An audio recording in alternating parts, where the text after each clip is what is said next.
Chapter 14, The Summons. If you are enjoying this audiobook, please take a moment to like and subscribe so I can continue to make content just like this. Anne was sitting with Ruby Gillis in the Gillis' garden after the day had crept lingeringly through it and was gone. It had been a warm, smoky summer afternoon. The world was in a splendor of outflowering. The idle valleys were full of hazes. The woodways were pranked with shadows, and the fields with the purple of the asters. Anne had given up a moonlight drive to the White Sands beach that she might spend the evening with Ruby. She had so spent many evenings that summer, although she often wondered what good it did anyone, and sometimes went home deciding that she could not go again. Ruby grew paler as the summer waned. The White Sands school was given up. Her father thought it better that she shouldn't teach till New Year's, and the fancy work she loved oftener and oftener fell from hands grown too weary for it. But she was always gay, always hopeful, always chattering and whispering of her beaux, and their rivalries and despairs. It was this that made Anne's visits hard for her. What had once been silly or amusing was gruesome now. It was death peering through a wilful mask of life, yet Ruby seemed to cling to her, and never let her go until she had promised to come again soon. Mrs. Lynde grumbled about Anne's frequent visits, and declared she would catch consumption. Even Marilla was dubious. "Every time you go to see Ruby, you come home looking tired out," she said. "It's so very sad and dreadful," said Anne in a low tone. "Ruby doesn't seem to realize her condition in the least, and yet I somehow feel she needs help, craves it, and I want to give it to her and can't. All the time I'm with her, I feel as if I were watching her struggle with an invisible foe, trying to push it back with such feeble resistance as she has. That is why I come home tired." But tonight Anne did not feel this so keenly. Ruby was strangely quiet. She said not a word about parties and drives and dresses and fellows. She lay in the hammock with her untouched work beside her, and a white shawl wrapped about her thin shoulders. Her long yellow braids of hair, how Anne had envied those beautiful braids in old school days, lay on either side of her. She had taken the pins out. They made her head ache, she said. The hectic flush was gone for the time, leaving her pale and childlike. The moon rose in the silvery sky, empearling the clouds around her. Below, the pond shimmered in its hazy radiance. Just beyond the Gillis homestead was the church, with the old graveyard beside it. The moonlight shone on the white stones, bringing them out in clear-cut relief against the dark trees behind. "How strange the graveyard looks by moonlight," said Ruby suddenly. "How ghostly," she shuddered. "And it won't be long now before I'll be lying over there. You and Diana and all the rest will be going about, full of life, and I'll be there in the old graveyard, dead." The surprise of it bewildered Anne. For a few moments she could not speak. "You know it's so, don't you?" said Ruby insistently. "Yes, I know," answered Anne in a low tone. "Dear Ruby, I know." "Everybody knows it," said Ruby bitterly. "I know it. I've known it all summer, though I wouldn't give in. And oh, Anne," she reached out and caught Anne's hand pleadingly, impulsively, "I don't want to die. I'm afraid to die."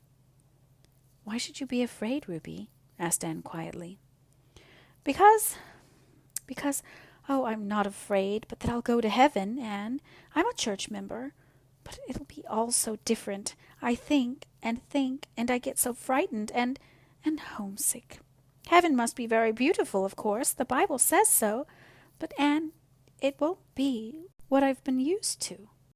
Through Anne's mind drifted an intrusive recollection of a funny story she had heard Philippa Gordon tell, the story of some old man who had said very much the same thing about the world to come. It had sounded funny then. She remembered how she and Priscilla had laughed over it, but it did not seem the least humorous now, coming from Ruby's pale, trembling lips. It was sad, tragic, and true. Heaven could not be what Ruby had been used to. There had been nothing in her gay, frivolous life, her shallow ideals and aspirations, to fit her for that great change, or make the life to come seem to her anything but alien and unreal and undesirable. Anne wondered helplessly what she could say that would help her. Could she say anything? "I think, Ruby," she began hesitantly, for it was difficult for Anne to speak to any one of the deepest thoughts of her heart, or the new ideas that had vaguely begun to shape themselves in her mind concerning the great mysteries of life here and hereafter, superseding her old childish conceptions, and it was hardest of all to speak of them to such as Ruby Gillis. I think perhaps we have very mistaken ideas about heaven, what it is and what it holds for us. I don't think it can be so very different from life here as most people seem to think. I believe we'll just go on living a good deal as we live here, and be ourselves just the same, only it will be easier to be good and to follow the highest. All the hindrances and perplexities will be taken away, and we shall see clearly. Don't be afraid, Ruby." "I can't help it," said Ruby pitifully.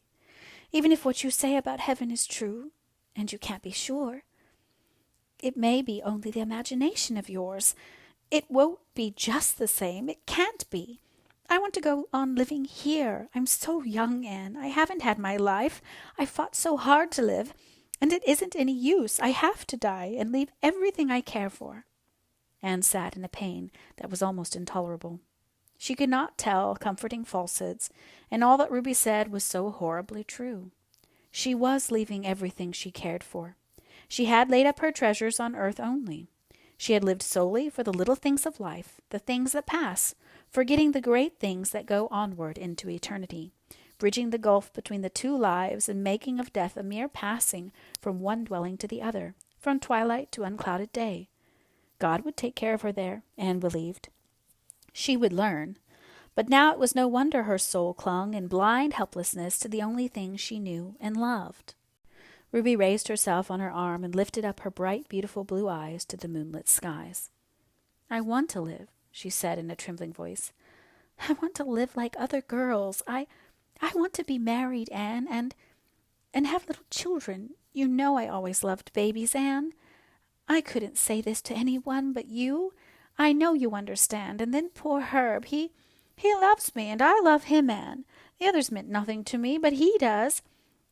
And if I could live, I would be his wife and be so happy. Oh, Anne, it's hard." Ruby sank back on her pillows and sobbed convulsively.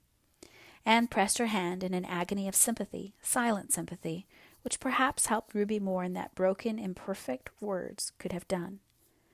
For presently she grew calmer, and her sobs ceased. "I'm glad I've told you this, Anne," she whispered. "It has helped me just to say it all out. I've wanted to all summer, every time you came. I wanted to talk it over with you, but I couldn't. It seemed as if it would make death so sure if I said I was going to die, or if anyone else said it or hinted it. I wouldn't say it or even think it. In the daytime, when people were around me and everything was cheerful, it wasn't so hard to keep from thinking of it. But in the night, when I couldn't sleep, it was so dreadful, Anne.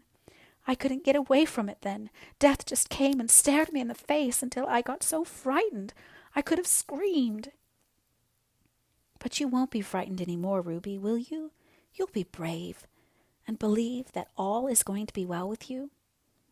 "I'll try. I'll think over what you have said and try to believe it, and you will come as often as you can, won't you, Anne?"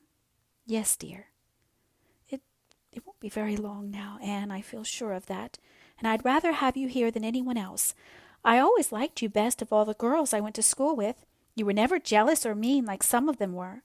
Poor Em White was up to me yesterday. You remember Em and I were such chums for 3 years when we went to school, and then we quarreled the time of the school concert. We've never spoken to each other since. Wasn't it silly?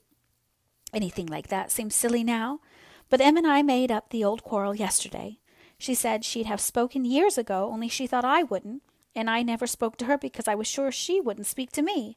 Isn't it strange how people misunderstand each other, Anne?"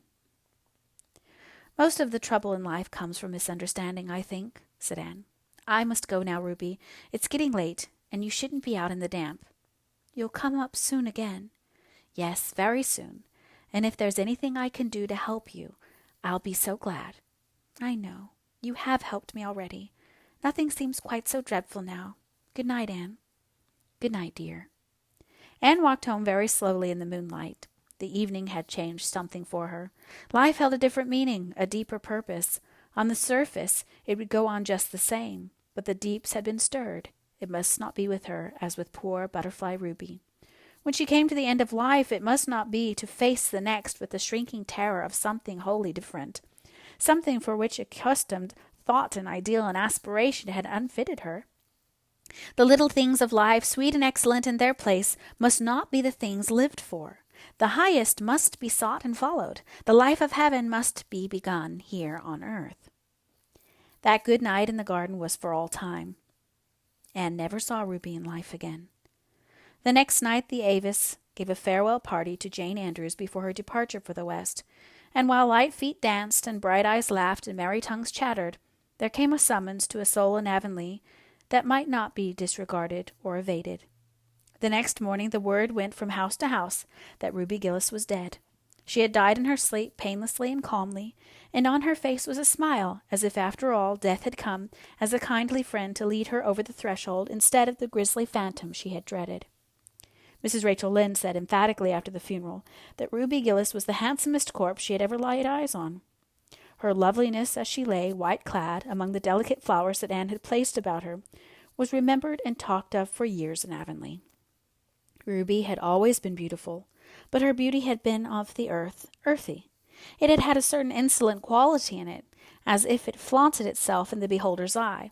Spirit had never shone through it, intellect had never refined it, but death had touched it and consecrated it, bringing out delicate modellings and purity of outline never seen before, doing what life and love and great sorrow and deep womanhood joys might have done for Ruby. Anne, looking down through a mist of tears at her old playfellow, thought she saw the face of God had meant Ruby to have, and remembered it so always. Mrs. Gillis called Anne aside into a vacant room before the funeral procession left the house and gave her a small packet. "I want you to have this," she sobbed. "Ruby would have liked you to have it. It's the embroidered centerpiece she was working at. It wasn't quite finished. The needle is sticking in it just where her poor little fingers put it the last time she laid it down, the afternoon before she died." "There's always a piece of unfinished work left," said Mrs. Lynde with tears in her eyes, "but I suppose there's always someone to finish it." "How difficult it is to realize that one we have always known can really be dead," said Anne as she and Diana walked home. "Ruby is the first of our schoolmates to go. One by one, sooner or later, all the rest of us must follow." "Yes, I suppose so," said Diana uncomfortably. She did not want to talk of that. She would have preferred to have discussed the details of the funeral. The splendid white velvet casket Mr. Gillis had insisted on having for Ruby. "The Gillises must always make a splurge, even at funerals," quoth Mrs. Rachel Lynde. Herb Spencer's sad face, the uncontrolled, hysteric grief of one of Ruby's sisters. But Anne would not talk of these things. She seemed wrapped in a reverie in which Diana felt lonesomely that she had neither lot nor part. "Ruby Gillis was a great girl to laugh," said Davy suddenly. "Will she laugh as much in heaven as she did in Avonlea, Anne? I want to know." "Yes, I think she will," said Anne. "Oh, Anne," protested Diana with a rather shocked smile. "Well, why not?" asked Anne seriously. "Do you think we'll never laugh in heaven?" "Oh, I don't know," floundered Diana.